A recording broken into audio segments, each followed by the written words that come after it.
عن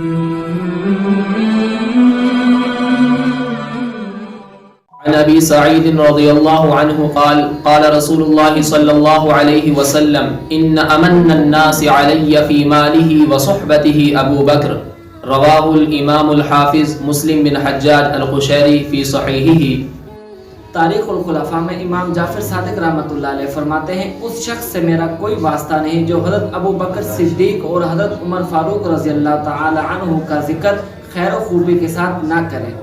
عن ابن عباس رضی اللہ عنہما قال قال رسول اللہ صلی اللہ علیہ وسلم لو كنت متخذا خلیلا لاتخذت ابا بکر خلیلا رواہ البخاری۔ یا تو صدیق کی صداقت کا اقرار کر ورنہ لازم ہے کہ قرآن سے انکار کر۔ اے صدیق اکبر تیری عظمت پہ کیوں نہ قربان جاؤں، صدیق اکبر تیری عظمت پہ کیوں نہ قربان جاؤں۔ لوگ چاند یوں دیکھتے ہیں، صدیق چاند یوں دیکھتا تھا۔ حضرت علی رضی اللہ عنہ نے فرمایا اللہ تبارک و تعالی نے حضور نبی کریم صلی اللہ علیہ وسلم کی زبان مبارک سے حضرت ابو بکر کا نام صدیق رکھا۔ صدیق اکبر ہمارے ایمان کا حصہ ہے۔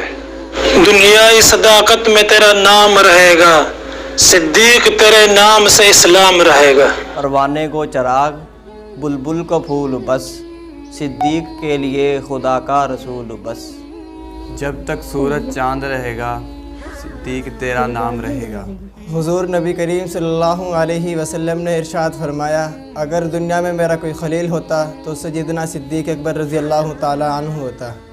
حضور صلی اللہ علیہ وسلم نے فرمایا ہے کہ دنیا میں میرے اوپر کسی کا احسان باقی نہیں سوائے حضرت ابو بکر صدیق رضی اللہ عنہ کے۔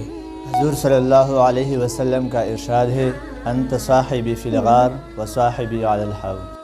نبی کے بعد ہے رتبہ میرے صدیق اکبر کا، نبی داماد ہے کس کا میرے صدیق اکبر کا۔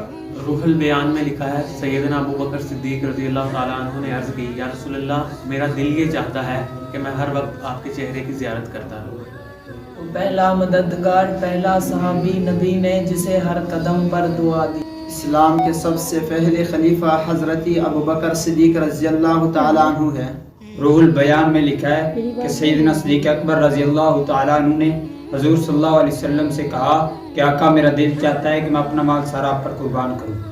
رسول اکرم صلی اللہ علیہ وسلم نے ارشاد فرمایا کہ میں نے سب کا بدلہ دنیا میں دے دیا لیکن صدیق اکبر کا بدلہ اللہ دے گا۔